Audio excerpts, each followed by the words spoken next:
आज हमारे साथ एक बार फिर कर्नल आर.एस. सिंह साहब मौजूद हैं और एक ऐसा मुद्दा जिसने पूरे देश को एक झकझोर दिया है, गुस्सा है, लोगों में बदले की भावना भी है और लोग अपने उस गुस्से को सड़कों पर निकल कर के प्रदर्शित कर रहे हैं। और मैं समझता हूँ कि हमारे इस दौर में हमने इस तरीके का रोष लोगों में नहीं देखा और ये रोष बड़े लंबे समय के घुटन के बाद बाहर आया है। और मैं बात कर रहा हूँ कि अभी हाल के दिनों में चंद रोज़ पहले उदयपुर में किस तरीके से इस्लामिक जिहादियों ने बर्बरता के साथ एक गरीब आदमी को सिर्फ इसलिए मार दिया। ये बताया जा रहा है कि उसने नुपुर शर्मा, जिसने इस्लाम के बारे में वो सच कहा जो पूरा इस्लामिक दुनिया भी जानती है, किताबें भी जानते हैं और तमाम बड़े सो कॉल्ड स्कॉलर हो, वो चाहे जाकिर नाइक जैसा फ्रॉड हो, वो भी इस सब के बारे में वही बात कहता है। उसके मोबाइल पे नुपुर शर्मा की तस्वीर थी, इसलिए उनकी भावनाएं भड़क गईं और वहाँ दो लोगों ने उसका गला काट दिया सरेआम।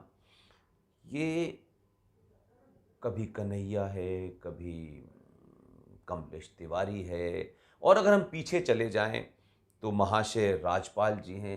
ये तमाम इतिहास कोई नया नहीं है, कोई पुरानी बात नहीं है, ये लगातार ये चल रहा है। लेकिन अफसोस ये है कि जो इस देश के राष्ट्रपिता बने, जब महाशय राजपाल की भी हत्या इन्हीं कारणों से की गई, तो उस वक्त के महान नेता, दुनिया के शांति के दूत, उन्होंने क्या किया कि जो शांति की बात करते थे, जो अहिंसा की बात करते थे, वो उस समय इतने डरे हुए थे कि महाशय राजपाल की हत्या पे गांधी जी ने अपनी प्रतिक्रिया दी और उन्होंने कहा कि देखिए, महाशय राजपाल को इसलिए मारा कि वो अपने मजहब के बड़े पक्के हैं।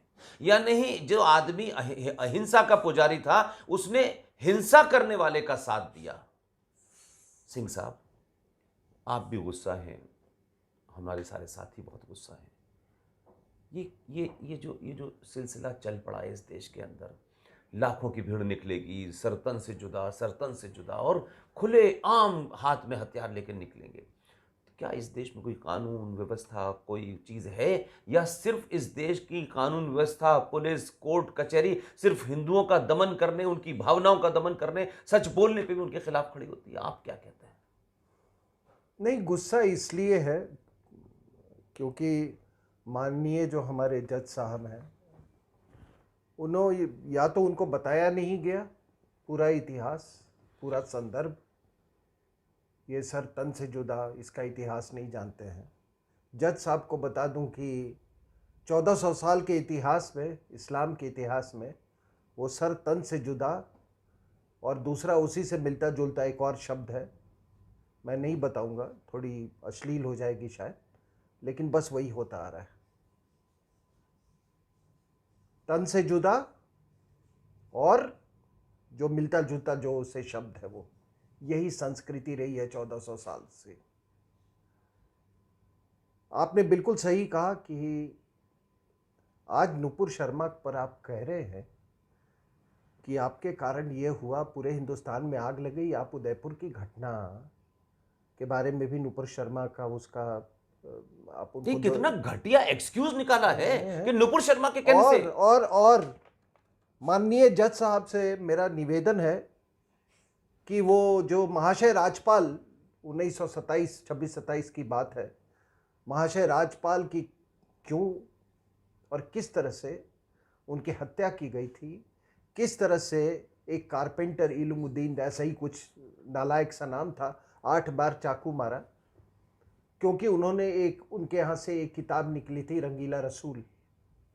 पहले उस किताब का नाम था दूध का दूध, पानी का पानी, और एक किताब निकली थी। पहले तो गांधी ने उसके बिल्कुल इसकी भर्त्सना की, लेकिन पता नहीं वो किन तत्वों से डर गए कि फिर उसके बाद उसको, उस कत्ल को उन्होंने जायज ठहराया। आप जज साहब, आप संविधान की दुहाई देते हैं कि सारे धर्म बराबर हैं कानून की नजरों में, किसी मुसलमान से आप ये बात कहवा दें कि सारे धर्म पूजनीय हैं, सारे आदरणीय हैं और सभी बराबर हैं, ये बात कह दें, मेरे लिए यही बहुत बड़ा सेक्युलरिज्म का ये पार्ट होगा। आपके साथ मैंने पहले भी एक प्रोग्राम किया है, उस प्रोग्राम में थॉट्स ऑफ गांधी करके जो किताब है इनकी आचार्य कृपलानी की, कृपलानी साहब की कृपलानी किताब है, मैंने आपको एक वाक्य बताया है कि जब गांधी साउथ अफ्रीका में थे तो उनको थोड़ा जोश चढ़ा कि सारे ग्रंथों को पढ़ा जाए, सारे जो मजहबी ग्रंथ जो हैं, तो सभी ग्रंथ ये टेबल पे रखे हुए थे। एक इनका मुसलमान दोस्त आया और उन्होंने कहा कि तुम ये नहीं कर सकते हो। तो उन्होंने क्या किया, मैंने बताओ, मेरी कि नहीं, तुम मेरे मजहब की तुम तौहीन कर रहे हो। आज के समय में गांधी का वो सर तन से जुदा कहते, ठीक है, साउथ अफ्रीका था इसलिए नहीं बोल पाए, राइट। तो उसने बोला भाई क्या क्या मैंने की? बोले कौन सी गुस्ताखी की? रसूल के खिलाफ गुस्ताखी की? बोले बिल्कुल की है। कहता आपकी हिम्मत कैसे हुई कि सारे मजहबी ग्रंथों के साथ आपने हमारा ग्रंथ रखा? और गांधी डर गए। गांधी ने कहा फिर बताओ कैसे, क्या करना चाहिए? कहता है इसको अलग ये कीजिए, आदर पूर्वक इसको अलग कीजिए बाकी मजहबी ग्रंथों से, इसको किसी झोले में डालिए और आदर पूर्वक इसको कहीं दूसरी जगह पे लटका दीजिए। और गांधी ने वही किया। तो महाशय राजपाल से लेके उसके पहले मोपला रिबेलियन, ये इतने नालायक लोग हैं, इतने झूठे लोग हैं। आज तक आपको कभी पढ़ाया गया इतिहास में मोपला जेनोसाइड के बारे में, जिसके बारे में बी आर अम्बेडकर ने लिखा, जिसके बारे में एनी बसेंट ने लिखा? अरे माननीय जज साहब लोग, आप थोड़ा पढ़ लीजिए अम्बेडकर को। जिसने संविधान बनाया उन्होंने क्या लिखा है मुसलमानों के बारे में और इस्लाम के बारे में, यह भी जान लीजिए, थोड़ा पढ़ लीजिए।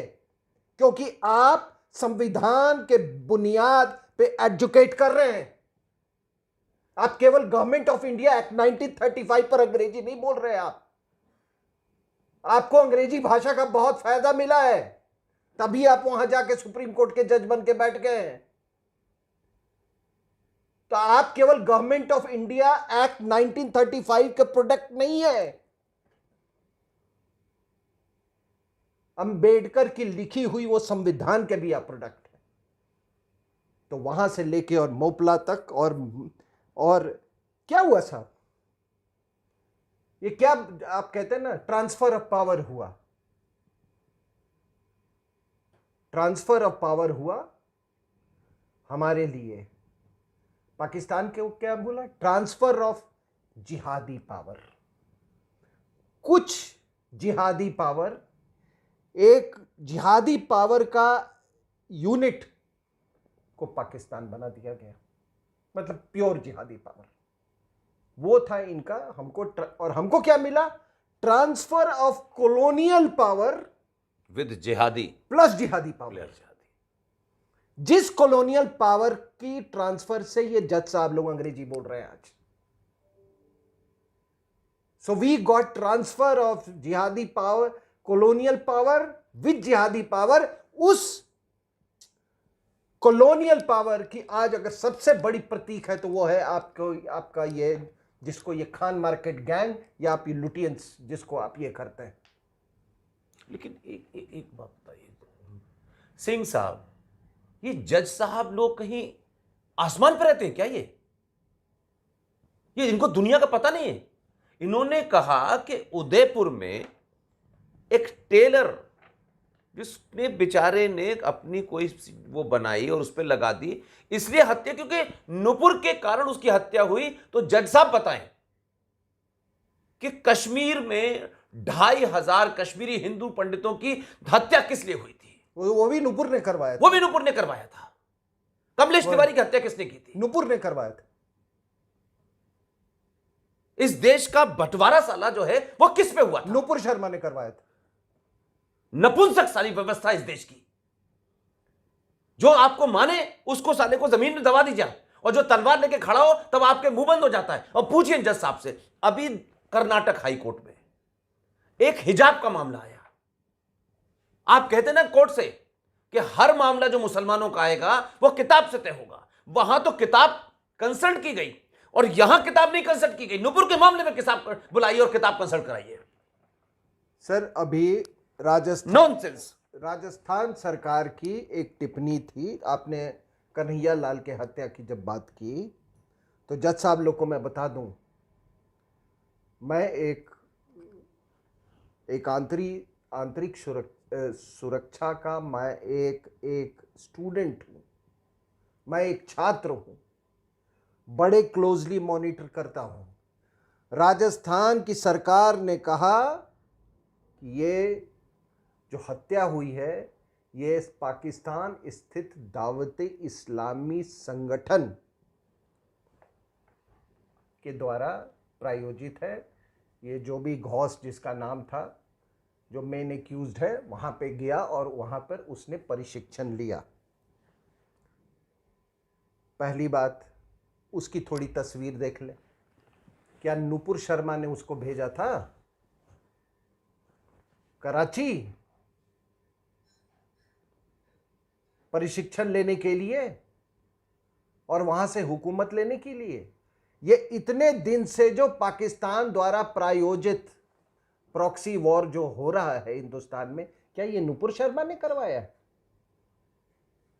माननीय जज साहब, आपको एक बात बता दें हम कि अगर आप ये सोचते हैं, और या नहीं तो मुझे आप ज्ञान दे दें कि क्या पाकिस्तान का इस्लाम और हिंदुस्तान का इस्लाम अलग है? क्या पाकिस्तान में अलग कुरान चलती है और हिंदुस्तान में अलग कुरान चलती है? क्या पाकिस्तान के मदरसों में अलग चीजें पढ़ाई जाती हैं, हमारे यहां दूसरी चीजें पढ़ाई जाती हैं जो इस्लामिक कॉन्सेप्ट्स है? अगर पाकिस्तान में गजवाए हिंद जज साहब पढ़ाई जाती है तो क्या हमारे यहां गजवाए हिंद नहीं पढ़ाई जाती है? तो इसका मतलब जज साहब, अगर वॉरफेयर के आप आईने से देखें तो दुश्मन वही गजवाए हिंद वाला दुश्मन वहां भी और पाकिस्तान में भी, और गजवाए हिंद वाला दुश्मन हिंदुस्तान में भी। आपने कभी इस पर टिप्पणी तो की नहीं। कैसे इल्यूजन में बैठ करके कोई टिप्पणी करते हैं यार? ये मतलब लोगों को क्या समझ रखा है इस देश में? 125 करोड़ लोग जो है, इनकी टिप्पणी और इनका डर, साहब कंटेम्प्ट ऑफ कोर्ट होगा। क्या कंटेम्प्ट ऑफ कोर्ट होगा इस देश में यार? और सुनिए, एक पढ़ी लिखी लड़की किसी पार्टी में थी, नई पार्टी में थी, मुझे इसमें इंटरेस्ट नहीं है, वो लॉ को जानती है, उसने जो बोला वो किताब में लिखा हुआ है, हजारों मुसलमानों ने बोला, जज साहब का मुंह बंद हो गया था। क्या बात करने का इस्लाम में क्या लिखा है? डर क्यों लगता है? आप डराते, खुद भी डरे हुए हैं और व्यवस्था को भी डराते हैं।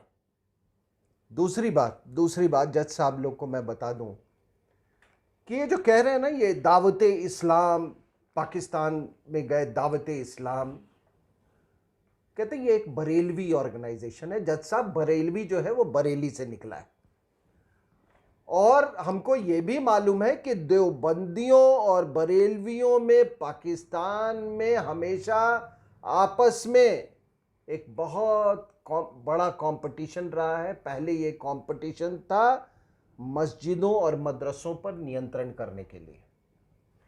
उसके बाद से, मैं पाकिस्तान की बात कर रहा हूं, उसके बाद से देवबंदियों को शुरू से, और खास करके ज़ियाउल हक के टाइम से, देवबंदियों और जो वहाँ की फौज जो थी उनमें गठजोड़ था। ठीक है, वो देवबंदियों को इस्तेमाल करते थे। ये तमाम आपके तालिबान आप देख रहे हैं अफगानिस्तान में, ये तालिबान देवबंद का प्रोडक्ट है जज साहब। यस देवबंद का, इनकी ब्रांच पाकिस्तान में भी है। नहीं, ब्रांच नहीं, ये इनका आइडियोलॉजिकल हेडक्वार्टर है। That's what I'm saying, वो फजलुर रहमान जो है वो उसी का है। नहीं, ठीक है, तो तमाम जितने आप ऑर्गेनाइजेशन देखेंगे तो या तो वो अहले जो भारत के खिलाफ जो सक्रिय हैं, या तो उनके तार अहले हदीस से जुड़े हुए हैं, और या नहीं तो देवबंद से जुड़े हुए हैं। तो आज आप जो भेज रहे हैं, आज ही एक बहुत बड़ी खबर थी कि 11 सिख अफगानिस्तान से हिंदुस्तान लाए गए इंदिरा गांधी इंटरनेशनल एयरपोर्ट पे, वो गुरुद्वारे में हमले के बाद, ठीक है ना। और उसी के साथ एक और खबर थी सर कि भारत से 6 टन दवाइयां भेजी गई अफगानिस्तान। कहां? तो काबुल के इंदिरा गांधी हॉस्पिटल में। तो मतलब हम उनकी जिहादियों की लंबी आयु हम के लिए हम उनको पाल पोस के पाल मजबूत पोस के के हम कर रहे हैं। हाँ, और ठीक है फिर ना? वो काफिरों का तन सर से जुदा वो करें। तन सर से वो वहां भी बम के गुरुद्वारा उड़ा रहे हैं, यहां भी उड़ा रहे हैं। उसके बाद सर क्या होता है कि ये बरेलवी लोग, आपको मालूम है, ये तमाम ये लोग, ये जितने आपके सूफी उसमें थोड़े बिलीव करते हैं, ये आपके जो मकबरे हैं उसका भी वो उसकी भी इबादत करने, वहाँ भी हल्की फुल्की इबादत करने वहाँ भी जाते हैं, ठीक है। तो यही इनका फ़र्क है, कुछ कुछ ऐसे फ़र्क हैं। सर ये फ़र्क नहीं है सर, ये लड़ाई की सृजी है। एक पीर फकीर के नाम से करेगा, दूसरा तलवार के जोर से करेगा, एजेंडा तो वही है। तो मैं कह रहा हूँ, मैं इसलिए ये बात कह रहा हूँ कि ये देखिए, देवबंदी जो थे, जैसा कि मैंने कहा कि ये देवबंद से निकला है, ये मज़ारों पर विश्वास करते हैं, देवबंदी नहीं करते हैं। लेकिन आपको ये भी बता दूं कि 50% कहा जाता है पाकिस्तान देवबंदी है, ठीक है ना, और 20 से 25% ये आपके 50% बरेलवी हैं, 20 से 25% देवबंदी हैं। तो उसके बाद से मुशर्रफ ने देवबंदियों को न्यूट्रलाइज करने के लिए इनको तैयार किया, ये बरेलवियों को। लेकिन उसी समय सलमान तासिर का केस हो गया और सलमान तासिर की इन्होंने हत्या की ब्लास्फेमी के नाम पे, ठीक है ना। और फिर वही उसके बाद से जो इन्होंने पावर का जो खून चख लिया, वो आग आज तक बुझ नहीं रही है। वो सलमान तासिर का जो जिसने कत्ल किया था मुमताज़ कादिर, इनका भगवान हो गया। उसकी मज़ार आज एक नई इबादत की जगह बन गई है, ठीक है। और उन्होंने ही नारा लगाया, सर तन से जुदा, सर तन से जुदा, ठीक है ना।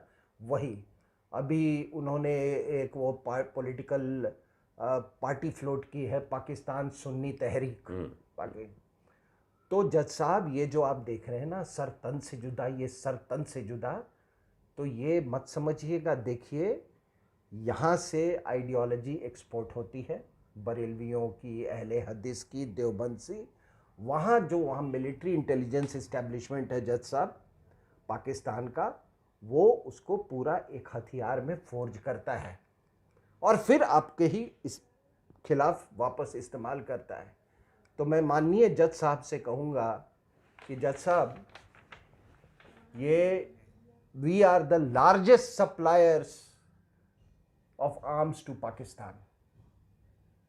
किस तरीके से आप उनको पूरी आइडियोलॉजिकल, वो जो आप उनकी आइडियोलॉजिकल मेंटरिंग कर रहे हैं, आप उनको आइडियोलॉजिकल फ्यूल दे रहे हैं, और वहाँ से वो तैयार होके वो हमारे खिलाफ इस्तेमाल कर रहे हैं। So we are the biggest, India is the biggest arm suppliers to Pakistan.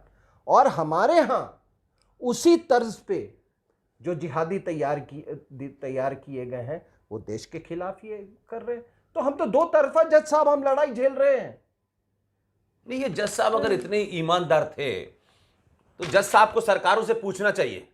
ये दिन भर संविधान को लेकर घूमते रहते हैं। जज साहब पूछें कि भारत के संविधान में कहां यह प्रावधान दिया गया है कि अलग से अल्पसंख्यकों के लिए एक पैरेलल व्यवस्था खड़ी होगी। सच्चर कमीशन बन गया, माइनॉरिटी कमीशन बन गया, मुस्लिम एजुकेशन बोर्ड बन गया, वक्फ बोर्ड बन गया। आपको संविधान की बड़ी चिंता होती है, पूछे ना सरकार से कि इस देश के सेकुलर सरकार होने के बाद, संविधान होने के बाद, फिर इसमें मुस्लिम एजुकेशन अलग से क्यों है, फिर वक्फ बोर्ड अलग से क्यों है, फिर सच्चर कमीशन पे 5,500 करोड़ रुपया किस खैरात में बढ़ता है। इन्हीं लोगों के लिए जो लोग नुपुर को मारते हैं, जो कन्हैया को मारते हैं, जो कमलेश तिवारी को मारते हैं, जो आए दिन सड़कों पे दंगा करते हैं। जज साहब, आपको अपनी कुर्सी बचानी है, बचाइए। आप राष्ट्र से बड़े नहीं हैं। हमारी तनख्वाह से पैसे टैक्स से पैसा आप लेते हैं। आप नुपुर से कह रहे हैं वो माफी मांगे। आपने नुपुर का पक्ष ही नहीं सुना।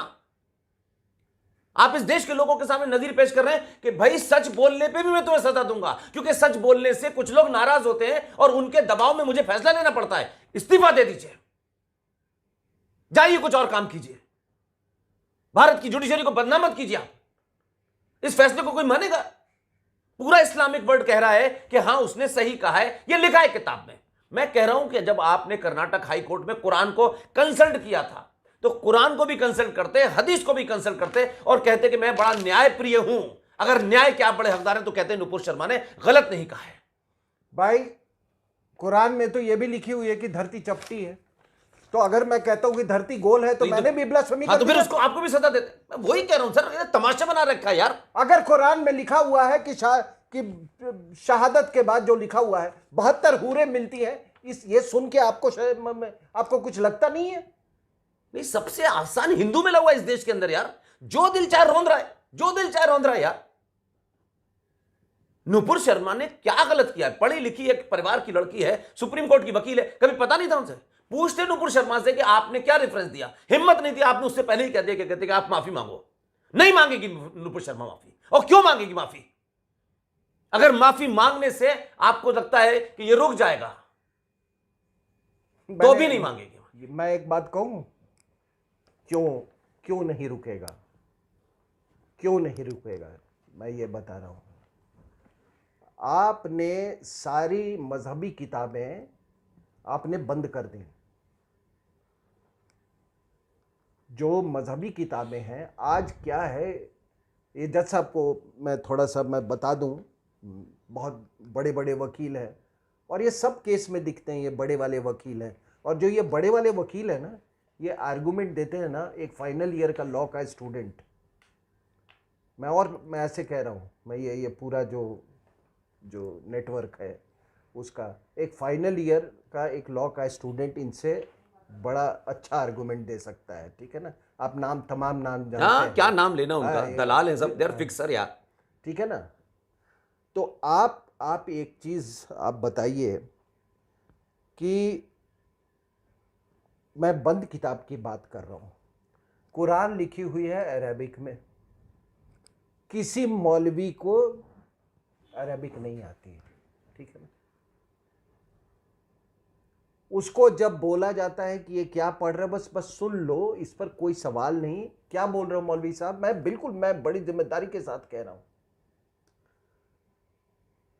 कहते हैं ये पूछो मत, तो घर में उसको कोई बताने वाला नहीं, बाहर डिबेट नहीं कर सकते, वो अरबिक में है, वो समझ नहीं सकता है। तो ऐसे में आप सोचिए कि कौन सा प्रोडक्ट तैयार होगा मदरसों में।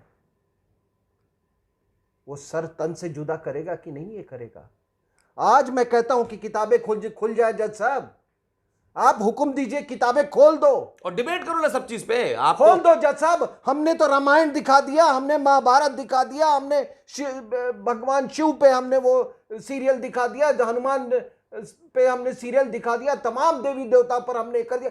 खोल दो।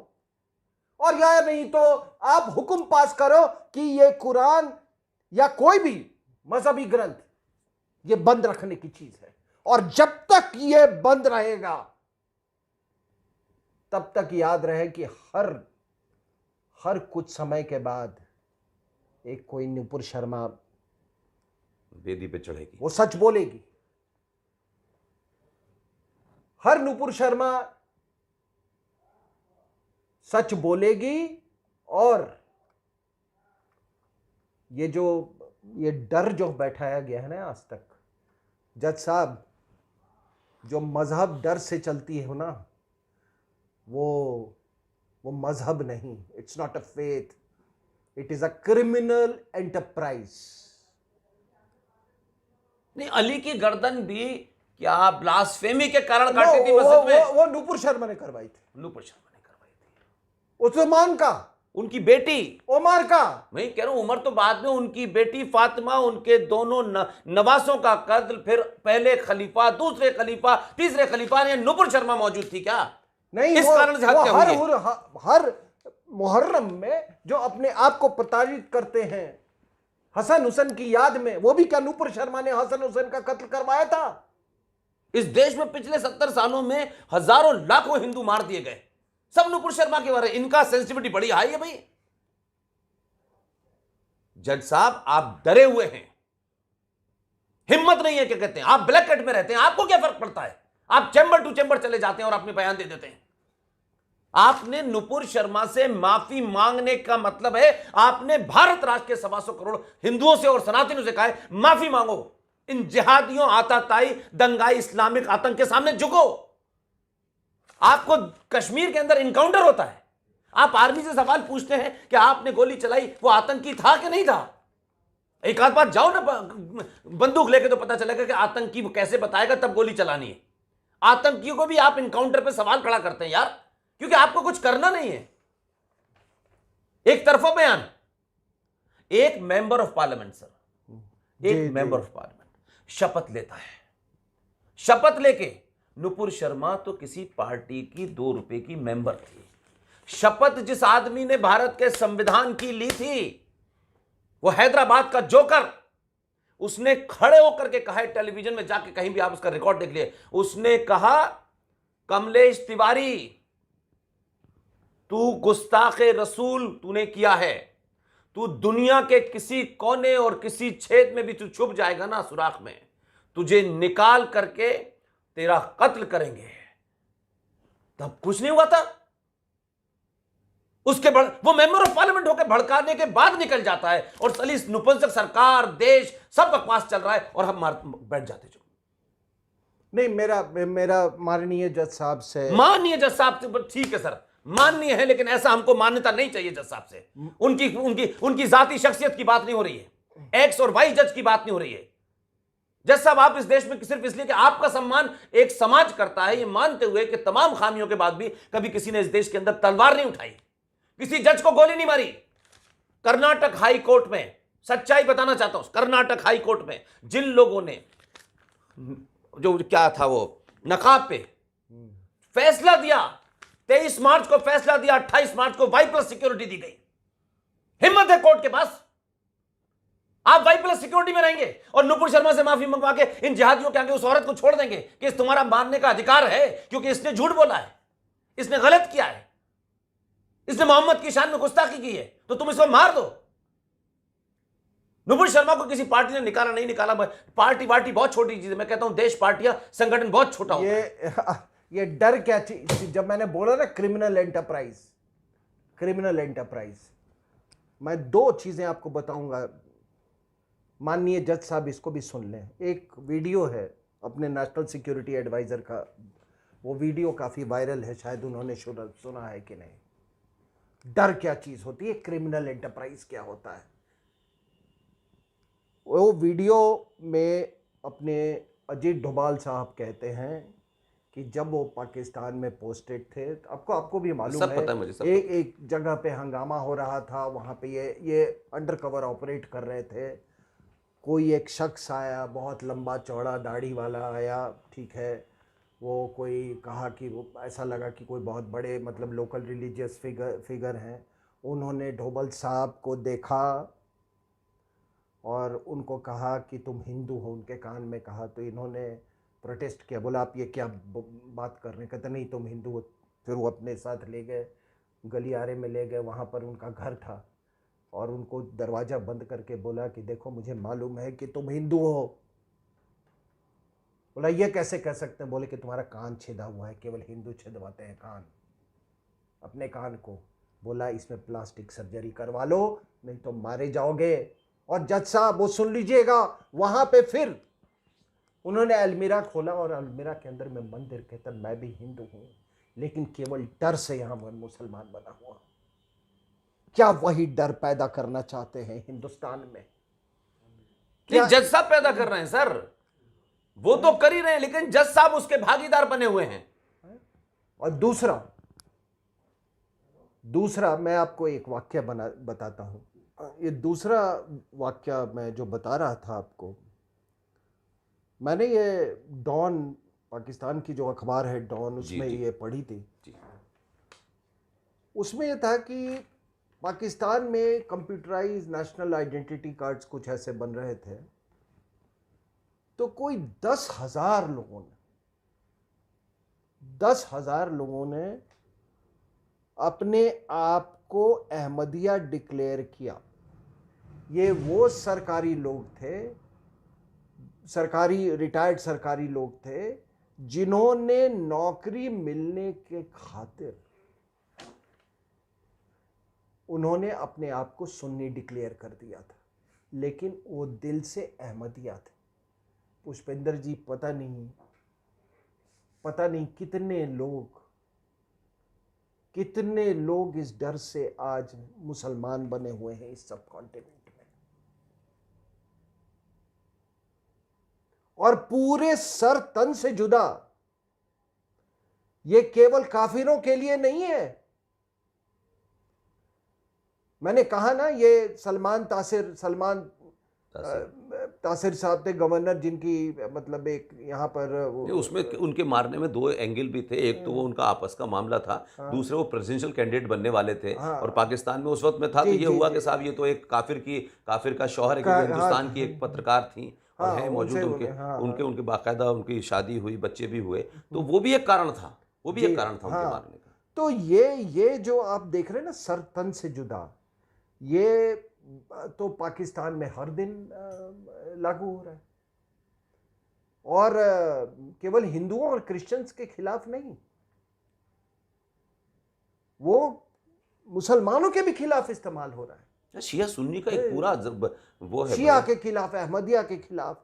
तो जज साहब, मैं आपको इतना बता दूं जज साहब, कि आज अगर ये डर का माहौल आज खत्म हो जाए, पता नहीं कितने लोग, ये जो 10,000 अहमदिया की, मैं पाकिस्तान की बात करूं, पता नहीं सब कॉन्टिनेंट में कितने लोग हैं। और जज साहब, ये हिंदुस्तान है, यहां ब्लास्फेमी नहीं होती है। ये वो जगह है जज साहब जहां किताबें खुलनी चाहिए, किताब खुलनी चाहिए, उस पर बहस होनी चाहिए, उस पर शोध होना चाहिए, उस पर वाद विवाद होना चाहिए। आपने कभी सोचा है? और मैं ये तमाम सुनने वालों को ये बता रहा हूं कि हमारे यहां आपने रसूल के उसमें गुस्ताखी कर दी। आप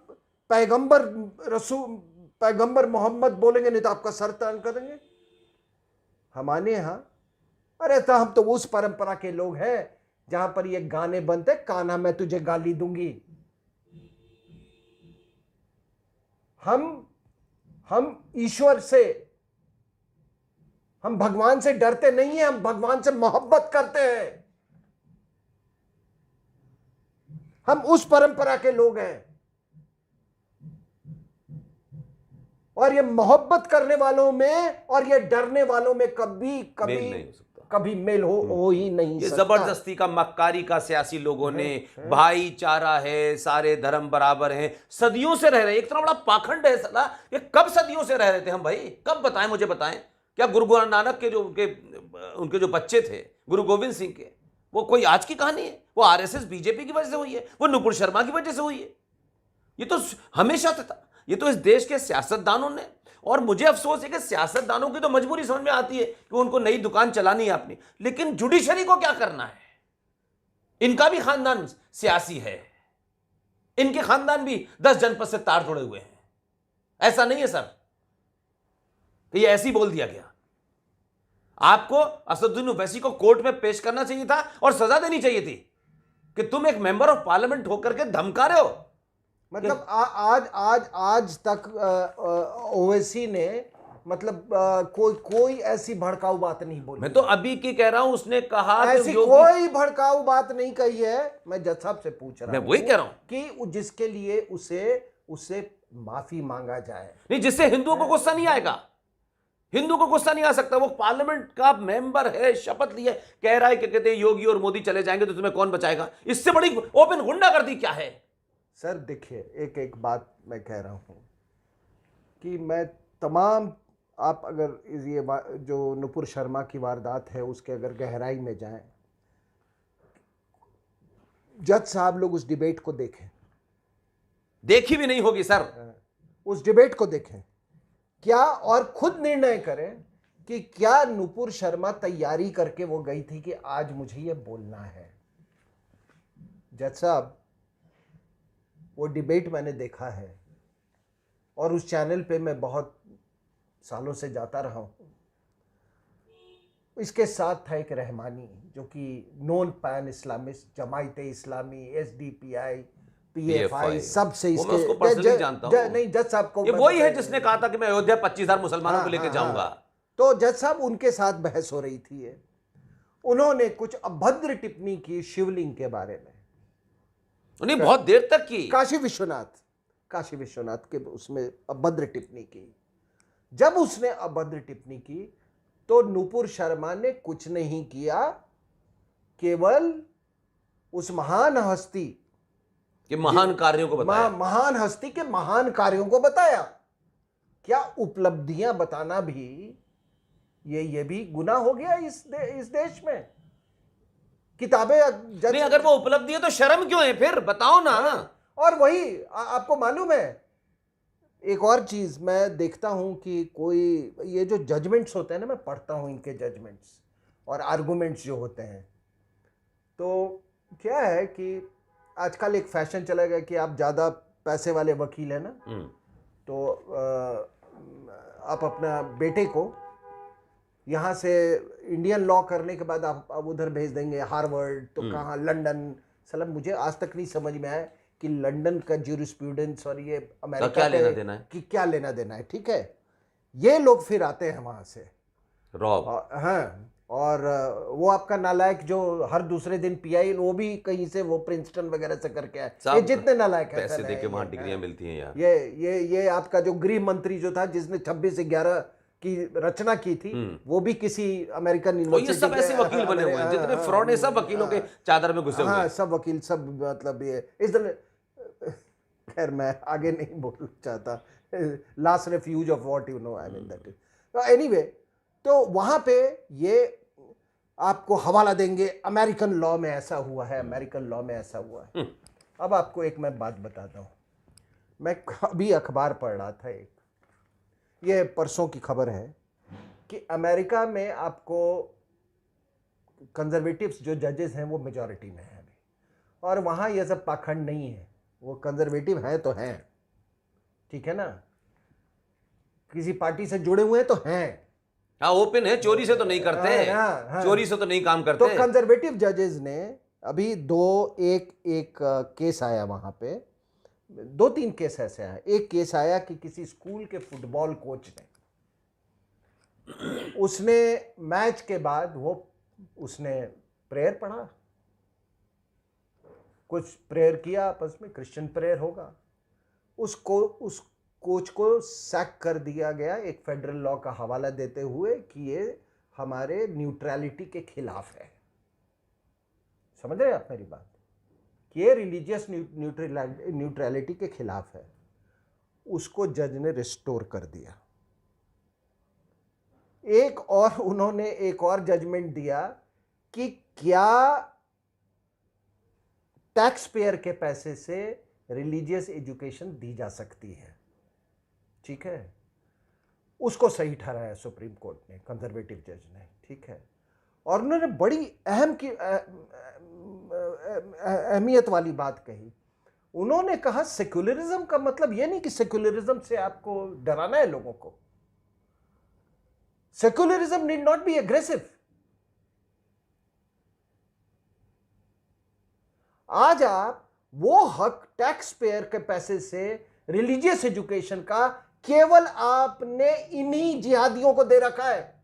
अरे इस देश में तो हमारे टैक्स पे से 5 बार गला फाड़ के अजान देने पे तनख्वाह दी जा रही है।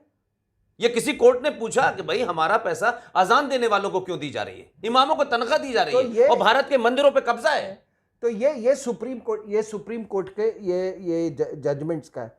रही नुपुर शर्मा की बात, रहमानी जो कह रहा था, जिसने अश्लील बात कही, जी, उसने जो भी की, जज साहब इतने साल से शायद आपको मालूम होना चाहिए, शायद ये मसला आपके पास आएगा। वहां पे जो शिवलिंग है ना, वो तोड़ा भी जाता तो शायद इतना दर्द नहीं होता हिंदुओं को। लेकिन उसे तोड़ा नहीं गया, उसे जानबूझ के तोड़ा के नहीं गया जज साहब। उस पे पिछले कई सालों से 450 साल से उस पे लोग थूक थूक रहे रहे हैं, थे, कुल्ली कर रहे उसी हैं, को वजू बोलते हैं जज उसमें साहब। पैर धोते हैं। जज साहब तो किसको किसको माफी मांगना चाहिए? किससे माफी मांगना चाहिए हमको जज ज्ञान साहब? दे रहे हैं सेक्युलरिज्म का। और जज साहब, आप लोग तो पूरे दुनिया में हवाला देते हो, एक बार चीन का भी हवाला दे दीजिए ना। एक आध वहां की बताइए ना। वो महिला जाके एमओयू साइन करे तो वो तो आप लोग कह नहीं रहे। कोई पूछा क्यों नहीं? ये तो पूछा क्यों नहीं कि वो एमओयू में क्या है? लेकिन चलो, आप चीन से अगर प्यार है, अगर आपको इतनी मोहब्बत है, कम से कम ये तो पूछ लो कि वहां उन्होंने अरब लैंग्वेज ही बंद कर दिया है। इनके हिसाब से तो पूरे चीन में सबको फांसी हो जानी चाहिए। सबका फांसी होनी चाहिए। मोहम्मद राम नाम रखना बंद कर दिया। दाढ़ी, मोहम्मद नाम, पर्चा, सब कुछ। ये राष्ट्र निर्माण कौन तय करेगा? इस देश में राष्ट्र निर्माण कौन तय करे? और इस मामले में मैं चीन का सबसे बड़ा प्रशंसक और समर्थक हूं। बिल्कुल सही दिशा में इसलिए समर्थक हूं और उसके प्रशंसक हूं क्योंकि वो वही कर रहे हैं जो कि राष्ट्र निर्माण के खातिर है। और आपके पूरे दुनिया के मुसलमान मुंह बंद है, एक शब्द नहीं बोलते। पूरी दुनिया क्या? अभी तो आप ही ने मुझे बताया कि इस्लामिक देशों के जो संगठन की मीटिंग पाकिस्तान में हुई, उसमें चीफ गेस्ट था चीन। हिले नहीं, कुछ बोले नहीं। क्या फॉरेन मिनिस्टर था वांगाई, इसको स्पेशल गेस्ट बनाया था। और हम और आप हमेशा जाते रहते हैं टेलीविजन। ये जितने जज साहब ये जो आते हैं ना, ये आपके ठेकेदार, ये चीन के खिलाफ उसके खिलाफ नहीं बोलते। हाँ, वो जो वहां तो पता नहीं चीन में अगर नुपुर शर्मा को आप अगर वो मानते कि वो वहां की नागरिक होती, नहीं वो भड़का रही है, तो शी जिनपिंग जज साहब is Nupur Sharma into x to the power of n, x to the power of n, ठीक है ना? तो जाइए,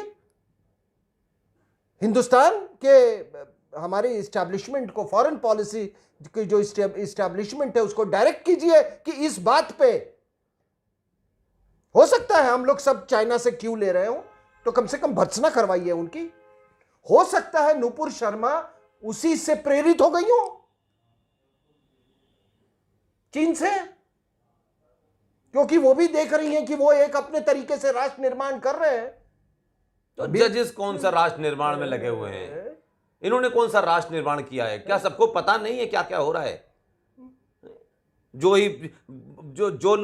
लोग पार्लियामेंट में जाते हैं, जिनका काम है कानून बनाना, वो जज बन जाते हैं। जज बनने के बाद कैसे जजों में सब कुछ हुआ है किसको देश को पता नहीं है, कोई नई बात थोड़ी नहीं है। इस पे भी कंटेम्प्ट ऑफ कोर्ट होगा। ये कंटेम्प्ट ऑफ कोर्ट की क्या चादर है भाई? पार्लियामेंट का आदमी करे, हमारी हत्या हो जाए, बहन का हो जाए, रेप हो जाए, 10,000 औरतों को मार दिया जाए। आपने मोपला में कर दिया, 2,500 औरतें मर के चली गई, रेप हो गया, आपको कुछ नजर नहीं आया। तब आप हंस रहे थे सुप्रीम कोर्ट में, चीफ जस्टिस हंस रहा था सुप्रीम कोर्ट में बैठा हुआ। जज साहब लोग को एक आज जो मैंने टिप्पणी पढ़ी, उसमें कहा है कि ये जितना तनाव हुआ है, ये नुपुर पर उसका, नुपुर को के ऊपर उसकी जिम्मेदारी दी है, ठीक है ना? अरे यार, वो फ्राइडे का दिन याद कर ले, उस समय नुपुर शर्मा का वारदात हुआ भी नहीं था, जब पूरे यूपी, पूरे देश में पथराए हुए थे। अभी की बात कर रहा हूँ, कानपुर में। क्या जैसा मैंने कहा ना, वो कानपुर में, वो उस समय ये घटना भी नहीं हुई थी। 4 ब्लैक कैट में आए, 4 में चले गए, भाषण देके चले गए। यार आपने देश को, आप किस बात से डरा रहे हैं? इस देश में लोकतंत्र का एक तरफा है। आप किसी आइए उसको बुलाएंगे, पुलिस कमिश्नर के कपड़े उतार देंगे, फलाने के कपड़े। आपकी जिम्मेदारी किसी ने पूछी? आपका कोई दायित्व, आपसे कोई कुछ नहीं पूछ सकता। आप फाइनल है, बिल्कुल आप भगवान के बराबर हैं। मेरी एक ही दरखास्त है जज साहब, देखिए भारत है, और फिर मैं कहता हूं कि ना तो गजवाए ब्रिटेन है, ना गजवाए अमेरिका है, ना रशिया है, ना चीन है। गजवाए ये है। मुझे एक अस्वस्थ करवा दीजिए, 2 चीजें, कि आप जितने ये 2-3 चीजें हैं, कि एक तो ये गजवाए हिंद का आप जो कॉन्सेप्ट जो है, इस्लामिक कॉन्सेप्ट, उसको आप कहिए कि इसको एक्सपंज किया जाए, ठीक है जज साहब? निकाह हलाला का जो है उसको एक्सपंज किया जाए, सर सड़कों पे नमाज तो रोक नहीं पाए, हाँ, शाहीन बाग तो हटा नहीं पाए जज साहब। हाँ, हाँ। और जज साहब, नुपुर शर्मा ने तो वो प्रोवोकेशन उसने किया है, आप कह रहे हैं ना कि उसने आग लगाई है, और ये हर दिन जो 5 बार क्या बोलते हैं ये नमाज में, जज साहब क्या बोलते हैं, तो आप बता दें। मैं क्या बताऊं इनको, कब को मालूम है ठीक है ना कि जिसका अल्लाह पे यकीन नहीं उसका कत्ल वाजिब है। हैं? अल्लाह के सिवा कोई दूसरा इबादत के लायक नहीं है, समाप्त। और 5 वक्त आजादी है। जज साहब, हम भारतीय सेना के में रहे हैं, अगर कोई प्रेरित हो अपने मजहबी किताब से, तो उस अमुक मजहबी किताब में माले गनीमत लिखा हुआ है जज साहब। कुछ नहीं पता जज साहब। तो माले गनीमत के, अगर मैं मुसलमान हूँ और इंडियन आर्मी में हूँ, तो इसका मतलब उस किताब के मुताबिक मेरे लिए लूट वाजिब है। उस लूट में जो बना हुआ है कि मुखिया को भी एक हिस्सा जाता था। नहीं, उस लूट में हीरे जवाहरात के अलावा औरतें भी होंगी और औरतें भी बटेंगी, और जो मुखिया है उसको भी जाएंगी, नीचे जाएंगी। इस किताब की प्रेरणा पढ़ तो ले यार, ये जो उन्होंने जजमेंट और जो अपना ऑब्जर्वेशन दिया है, जो लगातार दिया है।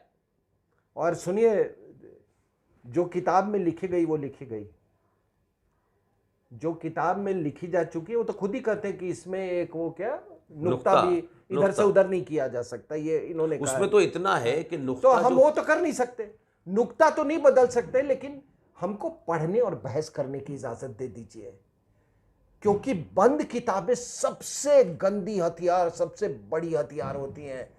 जज साहब, एक बात और मैं बता देता हूं कि हथियार के रूप बदलते रहे, उसके तरीके बदलते रहे। हाँ, मिग आया, फिर राफेल आ गया, जो भी आया आते रहते, लेकिन एक हथियार जो इस, वो आपने देखा 1400 साल पहले, 1400 साल पहले, वो इसमें इसी हथियार में ये अलग अलग मंत्र पढ़ते थे। जो अर्जुन जब ब्रह्मास्त्र यूज करता, मंत्र पढ़ते थे ना तीरों में, है जब वो स्पेशलाइज्ड वेपन्स यूज करते थे, तो मंत्र। लेकिन ये सारे जो हथियार इनके पास हैं, जो हो सकता है कल को टैंक हो, एंटी टैंक हो, सब में जो मंत्र पढ़ते हैं जज साहब, वो वही मंत्र है जो 1400 साल से पढ़ा जा रहा है। और सबको मालूम है, जब भुट्टो ने बम बनाने का इरादा किया तो क्या उसको किया, मंत्र उसमें फूका जिहाद का, इस्लामिक बॉम्ब, उसे इस्लामिक बम कहा गया, इस्लामिक बॉम्ब, ठीक है ना। तो हथियार जो है, हथियार बदलते रहते हैं सर। हथियार से एक हत्या, दो हत्या हो सकती है, लेकिन ये जो वैचारिक हथियार है, ये जो किताबी हथियार है, ये सभ्यताओं को नष्ट कर रही है। और एक बात और, जज साहब को नुपुर, आर.एस. सिंह, सुशील पंडित, जज साहब आप ही की बरादरी का आदमी जस्टिस Z.S. लोहात 1986, उन्होंने कहा कि कुरान में ये जो 24 आयतें हैं, जब तक ये रहेंगी इस देश में क्या दुनिया में कोई साथ नहीं रह सकता। आप जस्टिस साहब को भी निकाल के कंटेम्प्ट ऑफ कोर्ट कर निकाला। नहीं, एक बहुत बड़ी कम्युनिटी है, आप सॉरी, बहुत बड़ी नहीं, बहुत छोटी कम्युनिटी है हमारे यहाँ, और बड़ी शानदार कम्युनिटी, बड़ी शानदार कम्युनिटी। मैं तो यही सोचता हूँ कि जब इनका अपना देश रहा होगा, फारस, ईरान, मैं पारसीज की बात कर रहा हूँ, कितना उन्नत संस्कृति होगा, उसको जज साहब इन लोगों ने इसी 1400 साल पुरानी विचारधारा ने, इसी किताब में, इसी किताब के कारण वो यहाँ शरण लिया, इसी किताब के कारण शरण लिया। और उनमें से एक भी जिहादी नहीं बना सर, एक भी नहीं बना। इतना पूरी नस्लें दर नस्ल पर एक भी नहीं बना। क्या नुपुर शर्मा ने उनको भेजा था वहां, यहाँ पे क्या नुपुर शर्मा भेजा था? और बंद किताबों का मैं आपको एक असर बताता हूं साहब, मैं थोड़ा सही से हटता हूं। देखिए, अभी कुछ ISI के इन्फ्लुएंस में, बाकी तत्वों के इन्फ्लुएंस में, हमारे कुछ खालिस्तानी, आज से नहीं, करीब 70-80 मिड 70s से, इन्होंने एक गुरु गोविंद सिंह महाराज की एक, आपको मालूम है, उन्होंने दसम ग्रंथ की रचना की थी, उसको इन्होंने बिल्कुल इस तरीके से दबा दिया, यही जिहादियों से सीख के, कि आज अगर आप ढूंढने चले, आपको कमेंट्री तो मिल जाएगा दसम ग्रंथ का, लेकिन आपको दसम ग्रंथ अपने ओरिजिनल फॉर्म में आपको बड़े मुश्किल से उपलब्ध होगा। अगर जज साहब वो दसम ग्रंथ, मैं बता रहा हूं, अगर उसको वो बंद किताब को खोल दी जाए, बंद किताब को पढ़ाया जाए, उस पर बहस हो, उस पर शोध हो, ये खालिस्तान का समस्या कभी नहीं होगा। ये खालिस्तान का समस्या, आप याद करें वो दिन जब मुसलमान आए, हमारे धर्म ग्रंथ तो बंद हो गए, बंद हो गए। अब सब पंडित लोग लेके, जो भी था, अपनी ग्रंथ लेके भाग रहे थे। वो जमाना था जबकि ये अंग्रेजों को लॉन्गिट्यूड के बारे में, इन्होंने लॉन्गिट्यूड कमीशन बनाई थी। कुछ इनको मालूम नहीं था कि ये जो एस्ट्रोनॉमी है, ये सोलर एक्लिप्स और लूनर एक्लिप्स ये कैसे कैलकुलेट किया जाता है, वो सारा कुछ ये ले गए और इन लोगों ने हमारे ग्रंथों को दबा दिया गया। हम डर के मारे अपनी ग्रंथों को बंद कर दिया। कुछ लोग निकले, जैसे रामचरितमानस, वो क्या था, रामचरितमानस के रचना के पीछे एक बहुत बड़ी, जो आम भाषा में जो उसको तुलसीदास जी ने रचा, वो बंद किताब को खोलने के लिए थी। जब अंग्रेज आए तो फिर बंद किया उन्होंने। तब आपको याद होगा स्वामी विवेकानंद, तब जब अमेरिका में जाए, फिर जब उन्होंने बंद किताब खोल दी, तो उसके बाद आपको मालूम है कि वहां पर उसका फिर रिजल्ट क्या हुआ। तो ये बंद किताबें अगर कोई खोलना चाहता है, कृपया इसको और किताबें तो खुली होती हैं, बंद कब होती है सर? किताब तो खुली होती है ना। ये तो पहली बार सुन रहे हैं ये किताब बंद है। नहीं, दुनिया कहते हैं खुली किताब की तरह, खुली किताब की तरह मिसाल दी थी। ये कौन सी किताब है जो बंद रहती है? आखिर में मैं समाप्त करना चाहता हूं सर कि जो लोगों ने 1400 साल में बार बार हम ये कहते हैं ये मजहब है और ये फलाना है और ये ढिमाका है और दुनिया और इंसानियत और जाने क्या क्या, Islam is a political ideology to capture power. जो लोग 1400 साल में इतनी संस्कृतियों के साथ रहने के बावजूद भी अपने साइज का पजामा नहीं बना पाए, वो ताजमहल बनाने का दावा कर रहे हैं। आपने इस नहीं, एक मिनट सर, यूरोप में तो नुपुर शर्मा नहीं, फ्रांस में थी नुपुर शर्मा। फ्रांस में तो नुपुर शर्मा नहीं थी ना, मैं वही पूछ रहा हूं। वहां नहीं थी ना, तो वहां से भाग के ये अंग्रेजी बोलने वाले, नहीं 9/11 नुपुर शर्मा की वजह से। अंग्रेजी बोलने वाले मर्द इस्लामिक स्टेट क्यों वो गए ज्वाइन करने, और वहां की महिलाएं, अंग्रेजी बोलनी महिलाएं, उन्होंने सेक्स स्लेव्स बनने का क्यों पसंद किया है आईसीस में, ये भी थोड़ा जान लें। जज साहब, आपसे गुजारिश है, आप जज हो सकते हैं, हो सकता है चीफ जस्टिस भी हो जाएं, लेकिन भारत राष्ट्र को पहले समझें और तब इस किस्म की टिप्पणी करें। आपकी ये टिप्पणी इस देश में जो हमारी सदियों पुरानी परंपरा है कि हम हर बात पे शास्त्रार्थ करते हैं, आप एक ऐसी सभ्यता जिसका दुनिया में कोई सानी नहीं है, आप उसको ध्वस्त कर रहे हैं। लुटेरों, गुंडों, डकैतों, बदमाशों, आतंकियों के सामने आप झुक रहे हैं, और आप झुकें, आपकी निजी हो सकता है, लेकिन भारत राष्ट्र को झुकाई है। सिंह साहब, बहुत बहुत धन्यवाद। Thank you very much.